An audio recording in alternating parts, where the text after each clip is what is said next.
चंद दिन पहले की बात है कि मेरी 12 साला बेटी मुझसे पैसे लेकर हस्बे मामूल हंसती मुस्कुराती मोहल्ले की दुकान पर अपने लिए खाने की चीज़ें लेने गई। वापस आई तो कमरे में दाखिल होते ही ज़ारों कतार रोने लगी। उसे रोता देखकर मैं हक्का बक्का रह गया। मैंने हैरान होकर पूछा कि बेटा क्या हुआ, क्यों रो रही हो? मगर वो दोनों हाथों से आंखें मलते हुए मोटे मोटे आंसू बहाती मुसलसल रोए जा रही थी। मैं हैरान परेशान उसे देखने लगा। मेरे बार बार पूछने पर वो बदस्तूर रोते हुए कांपती आवाज में बोली, बाबा, दुकान पर कोई दाढ़ी वाला अंकल खड़ा था जो मुझे गंदी गंदी नजरों से देख रहा था।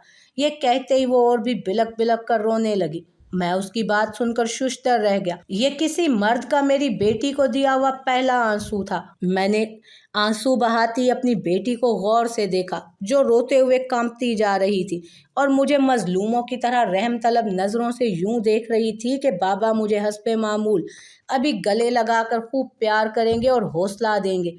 मगर सच्ची बात यह है कि मैंने ना तो बेटी को गले लगाकर प्यार किया और ना ही दुकानदार के पास भागा भागा गया कि देखूं कि वो कौन घटिया अंकल था, क्योंकि मेरे दिमाग में कुछ और ही चल रहा था। मैं चाहता था कि आज वो बाहर से जो पहला आंसू लेकर आई है वो उसे कभी ना भूले और उसकी चुभन हमेशा के लिए वो अपनी आंखों में कैद कर ले।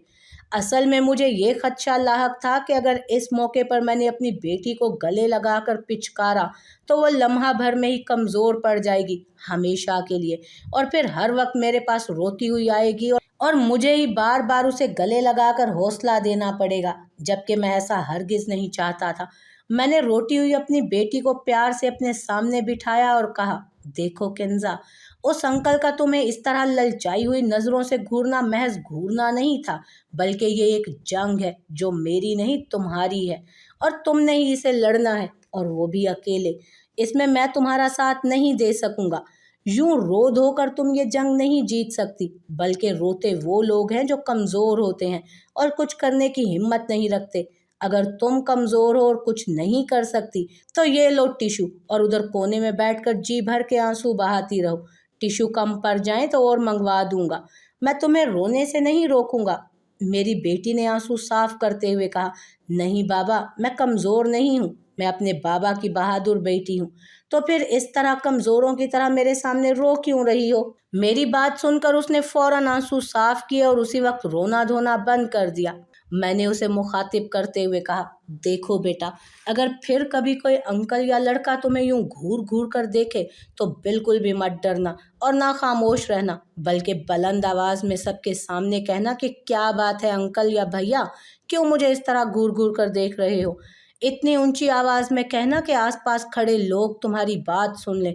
किंजा ने यूं सर हिलाया जैसे बात उसकी समझ में आ गई हो। इत्तफाक से कुछ दिनों बाद उसकी चप्पल लेने में उसे एक दुकान पर ले गया। वहाँ 2-3 ग्राहक और भी मौजूद थे। मैं बेटी के लिए चप्पल देखने में महव हो गया कि अचानक दुकान पर मेरी बेटी की आवाज़ गूंजी, भैया आप क्यों इस तरह बार बार मेरी तरफ देख रहे हो? हाँ। मैंने चौंक कर देखा तो मेरी बेटी साथ ही खड़े एक 20-22 साला लड़के से मुखातिब थी, जो यकीनन जूता खरीदने ही वहाँ आया था। वहां खड़े सभी लोग उस लड़के की तरफ देखने लगे, जबकि उसके चेहरे पे एक रंग आ रहा था और दूसरा जा रहा था। मैंने उस लड़के को चुभती निगाहों से घूर कर देखा तो वो और भी सटपटा गया। दुकानदार ने मामला भांप लिया और फौरन उस लड़के को वहां से चलता किया। मैंने मुस्कुराते हुए अपनी बेटी की तरफ देखा तो वो फातिहाना अंदाज में यूं देख रही थी जैसे मुझे ये बता रही हो कि उसने अपनी जिंदगी की पहली जंग आज जीत ली।